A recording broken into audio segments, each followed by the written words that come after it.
In today's video, I'm going to teach you how to use a curved arrow in Microsoft PowerPoint. Curved arrows are perfect for showing direction, movement, or the flow of a process, and they instantly make a slide more engaging and easier to understand.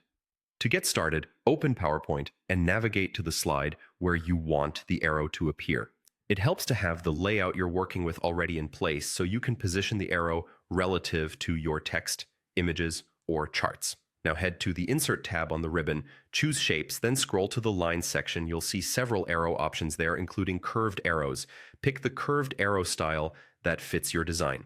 With the tool selected, click and drag on the slide to draw the arrow. Don't worry about getting it perfect on the first try. You can refine it right away. After the arrow appears, resize it by dragging the handles at each end. You'll also notice yellow adjustment handles. These control the bend and direction of the curve. Drag them slowly to fine-tune the arc until it points exactly where you need. With the shape still selected, look for the Shape Format tab at the top. This is where you'll customize the look. Change the color using Shape Fill or Shape Outline, adjust the line thickness with weight, and choose an arrow style that matches your theme. Small visual tweaks here can make the arrow stand out while staying consistent with your slide design.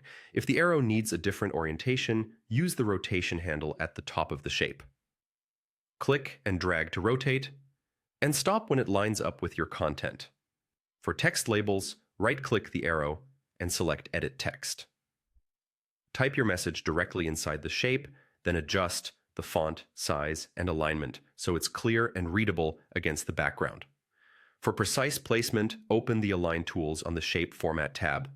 Align to the slide or align relative to other objects to create clean, balanced layouts. This is especially useful when you're using multiple arrows or combining arrows with other shapes to illustrate a sequence.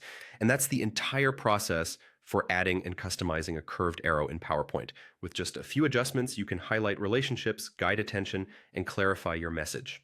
If this tutorial helped, please like the video, subscribe to the channel, and tap the bell so you don't miss future PowerPoint tips and tutorials. Thanks for watching.